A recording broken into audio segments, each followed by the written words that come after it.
jail her, that will be the beginning of the end of your hold in power. Tandaan niyo yung sinabi ko.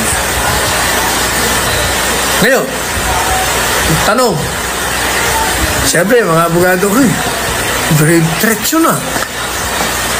Kasi sabi ng batas, kung sino man ang magbabanta sa isang tao na bibigyan niya ng isang